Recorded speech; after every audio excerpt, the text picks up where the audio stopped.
말씀 갖고 무엇이 기준이 되어 살고 계십니까? 이런 제목으로 같이 은혜를 나누겠습니다. 저는 2007년도에 그 중국에 비전 트립을 이렇게 다녀왔던 적이 있는데요. 다녀오고 나서 지금까지 이렇게 기억나는 말이 있는데, 중국에서 교통 신호는 참고용이다, 이제 그런 말입니다. 교통 신호는 이제 지켜야 되는 거잖아요. 근데 그냥 참고하라고 이렇게 있는 거다, 이제 그런 말이 있었어요. 뭐 북경이나 상해 같은 대도시는 안 그랬었던 것 같은데요. 그런데 이제 지방 소도시 가니까는 아무 사람도 교통 신호를 안 지키는 거예요. 빨간불이어도 지나가고, 뭐 차선 안 지키는 거는 그 기본이고요. 이렇게 사거리인데 막 뭐 하여튼 차선도 없고 신호도 없고 막 서로 먼저 가려고 막 그러고, 뭐 사람도 먼저 가려고 그러고 차도 먼저 가려고 그러고 막 그러면서 빵빵대고 소리 지르고 뭐 하여튼 그러면서 또 그런 가운데 어떻게 또 가기는 가더라고요. 저희 삶에서 이렇게 기준이 무너지면은요, 저희 삶에서 지켜야 될 것들이 지켜지지 않으면 삶이 이렇게 혼란하게 그렇게 되어집니다. 저희가 지금 산상수훈을 보고 있는데요. 처음에 이제 팔복 말씀은 저희 믿는 사람들, 신앙인들은 어떤 삶의 모습이어야 되는가, 그것을 말씀해 줬고요. 그 다음에 지난주에는 저희들은 누구인가를 보았습니다. 저희들은 소금과 빛이다. 그런데 저희가 소금과 빛으로 살아가기 위해서는 세상에도 한 발이 있고 또 하나님께도 한 발이 있고, 그러면 소금과 빛의 역할을 못하고 이제 하나님 편에 서기로 마음을 결단할 때, 그때 저희가 소금과 빛으로 살아갈 수 있다는 것 보았는데요.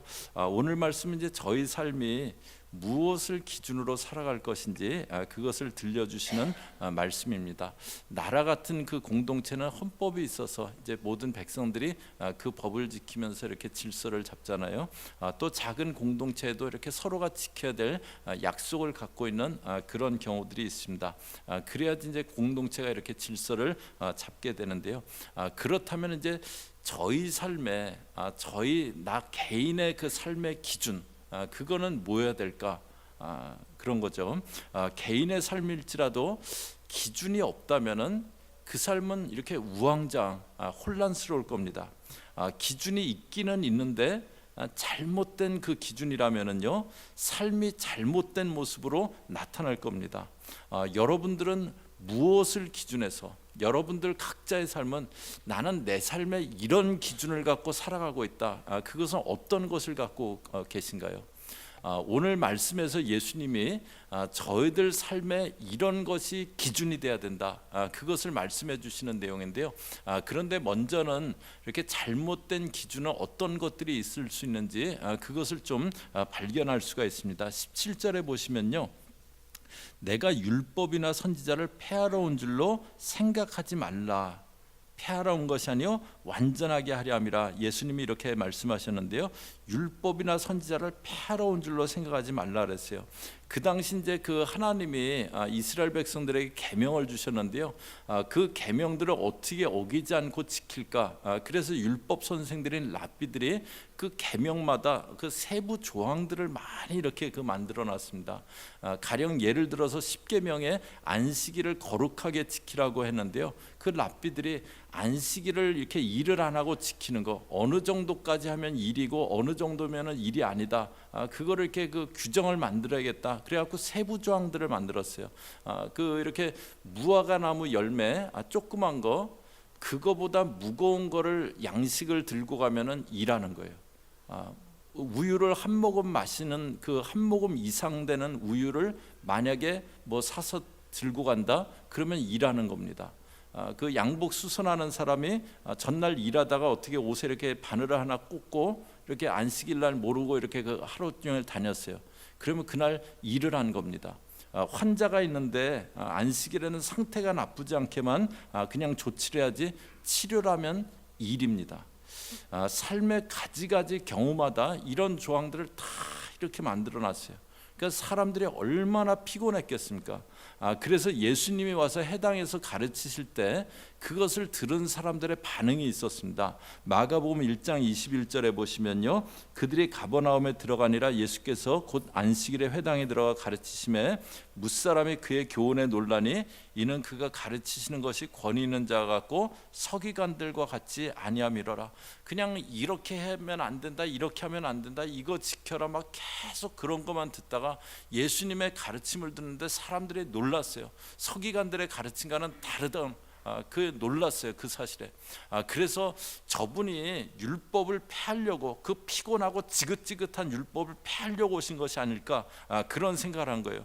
그런데 이제 예수님이 내가 율법을 폐하러 온 것으로 생각지 말라고 그렇게 말씀하세요. 여기서 어떤 일을 이렇게 잘못 판단하는 그 잘못된 근거가 생각임을 볼 수가 있어요. 어떤 일을 이렇게 판단하는 잘못된 근거가 생각일 수 있다. 그것을 볼 수가 있는데요, 그냥 자기 생각이 기준이 되어서 어떤 일을 판단하는 겁니다. 내가 느끼고 생각하는 것에 따라서 판단을 하는 거예요. 성경에 이제 이런 시대가 있었는데요, 사사 시대였습니다. 사사기서 21장 25절에 보시면요, 저희 앞에 보시면서 같이 읽습니다. 시작. 그때 이스라엘에 왕이 없으므로 사람이 각기 자기 소견에 옳은 대로 행하였더라.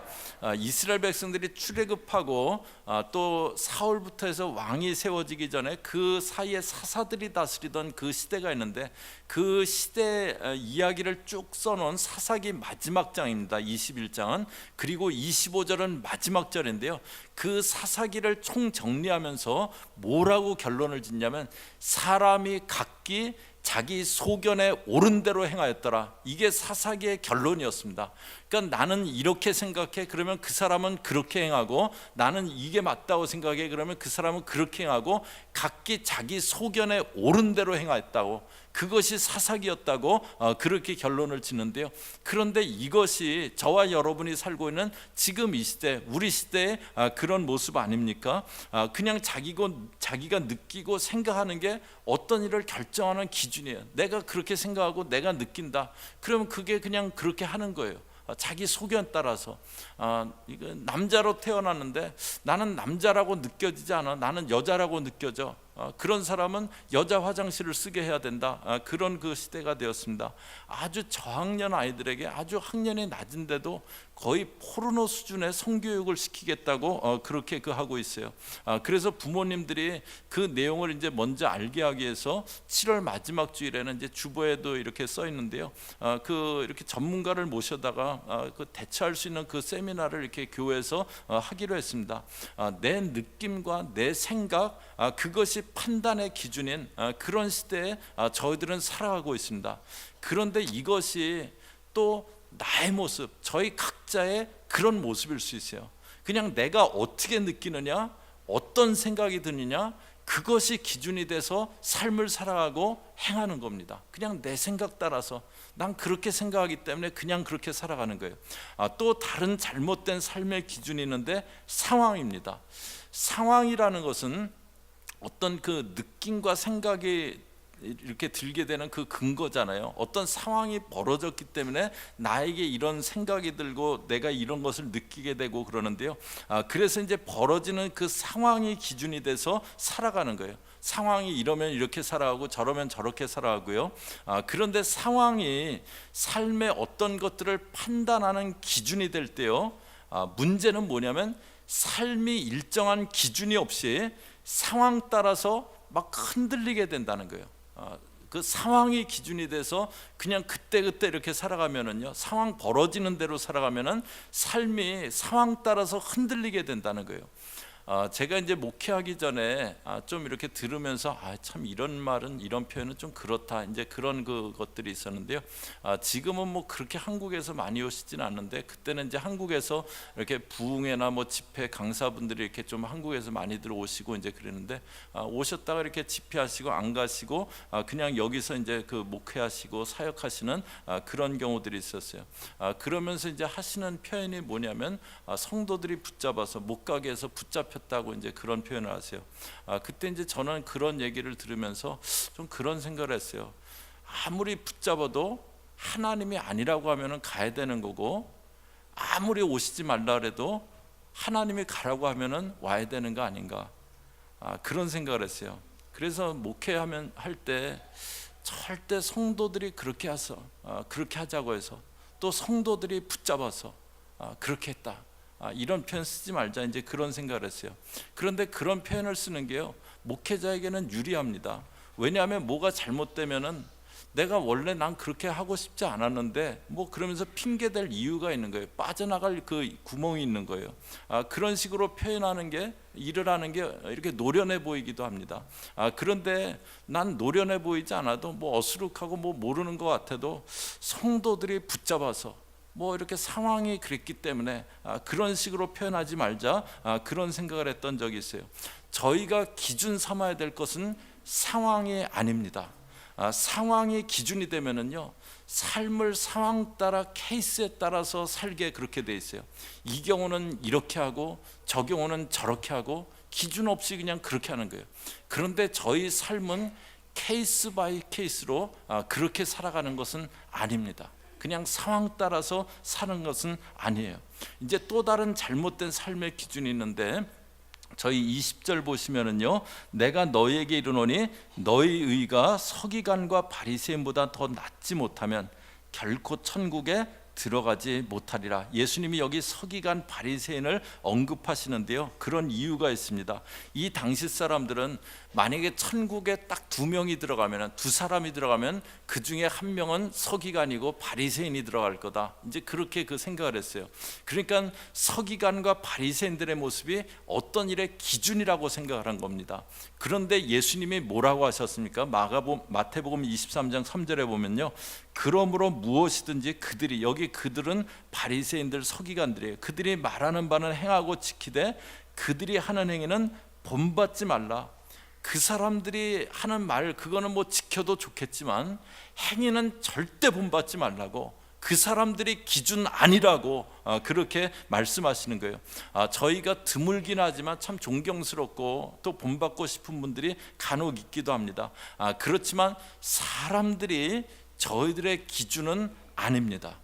이 당시 사람들은 서기관 바리새인이 기준이라고 생각했어요. 그런데 예수님은 너희 의가 그들보다 나아야 된다고 말씀하세요. 그들이 기준이 아니라고, 사람이 기준 아니라고 그렇게 말씀하세요. 그러면은 저희들 내 생각도 아니고 어떤 상황도 아니고 사람도 아니고 그런 것들이 기준이 아니라면 저희들 삶에 무엇이 기준이 되어야 될까요? 오늘 말씀에서 예수님이 이렇게 강조하시는 것이 있었는데요, 17절에 보시면은요, 다시 보시면 내가 율법이나 선지자를 폐하러 온 줄로 생각하지 말라. 폐하러 온 것이 아니요 완전하게 하려 함이라, 그렇게 말씀하셨는데요, 예수님이 내가 율법 폐하러 온 게 아니다, 완전하게 하려 왔다. 다시 말해서 하나님 말씀의 완전성에 대해서 얘기하고 있습니다. 구약은, 저희 창세기부터 시작해서 구약은 오실 예수님을 계속 예언한 책이 구약입니다. 창세기부터 계속 메시아가 오실 거다, 그것을 예언을 하였어요. 그리고 때가 참에 아들을 보내셨습니다. 그래서 구약의 예언들이 완성되게 하셨습니다. 성경은 완전한 책입니다. 성경은 완전한 책이에요. 저희가 이제 어떤 책을 읽을 때 좀 비판적인 그 시각, critical reading을 해야 된다, 비판적인 그 독서를 해야 된다, 그런 그 표현을 이렇게 하는데요, 저희들은 이제 책은 다 맞는 내용이겠지, 이제 그렇게 생각할 수도 있는데, 그런데 책에 오류도 많고 잘못된 내용이 이렇게 담겨 있는 그런 책도 많습니다. 심지어는 학생들 교과서도 이렇게 잘못된 내용을 막 주입시키려고 그러기도 하잖아요. 그래서 책이라고 무조건 수용해서 보면 안 되고요, 비판적인 시각으로 읽어야 된다, 이제 그런 말을 하는데요, 그런데 저희가 비판적인 시각으로 읽지 않아도 되는 책이 있는데 성경입니다. 그리고 성경은 또 비판적인 그런 시각으로 읽으면 안 됩니다. 저희가 이제 성경을 보는 그 잘못된 눈 중에, 성경을 볼 때 그 잘못된 눈 중에 하나가 뭐냐면 어떻게라는 그 눈을 갖고 성경을 보는 거예요. 예를 들어서 여호수아에서 보면은 여리고성이 무너져 내린 그런 이야기가 나오는데요. 이스라엘 백성들이 가나안 땅에 들어가야 되는데 그 길목에 여리고라는 견고한 성이 버티고 있는 거예요. 이스라엘 백성들이 가나안 땅에 들어가려면 그 성을 통과를 해야 되는데 그런데 이스라엘 백성들은 성을 함락시킨 그런 전쟁을 해본 적이 없어요. 그런 이스라엘 백성들에게 하나님의 여리고성을 하루에 한 바퀴씩 돌라고, 그리고 일곱째 날에는 7바퀴를 돌라고 그렇게 말씀하시고요. 그렇게 할 때 여리고성이 무너져 내립니다. 그 이야기를 보면서 어떻게 그런 일이 있을 수가 있어? 성을 이렇게 돈다고 그 성이 어떻게 무너져 내려? 그 눈으로 보면은요, 성경이 전혀 깨달아지지 않게 됩니다. 그런데 성경의 저자가 되신 하나님은 전능하신 분이십니다. 그분이 왜 여리고성을 돌아서 함락시키라고 했는지, 왜 여리고성 얘기가 성경에 나왔을지, 그 왜라는 눈을 갖고 성경은 봐야 됩니다. 어떻게 이런 일이 있을 수가 있어? 그 눈이 아니고 왜 이런 이야기가 나왔을까? 그 눈을 갖고 성경을 봐야 돼요. 그때 성경의 의미가 깨달아집니다. 여리고성 이야기는 저와 여러분 삶을 살아가면서 우리 삶 가운데 가끔씩 자주 만나는 그 여리고성들 있잖아요. 그 여리고성도, 우리 인생에 있는 여리고성도 믿음으로 무너져 내린다. 그것에 대해서 말씀해 주는 것, 그것이 여리고성의 이야기입니다. 성경은 완전한 책이에요. 그래서 어떻게 그런 일이 있을 수가 있어? 그 눈으로 보는 게 아니고 왜라는 눈으로 바라보는 겁니다. 그 다음에 또 성경의 특징이 있는데요. 18절 보시면요, 진실로 너희에게 이르노니 천지가 없어지기 전에는 율법의 1.1획도 결코 없어지지 아니하고 다 이루리라. 율법의 1.1획도 없어지지 않는다라고 그렇게 말씀하세요.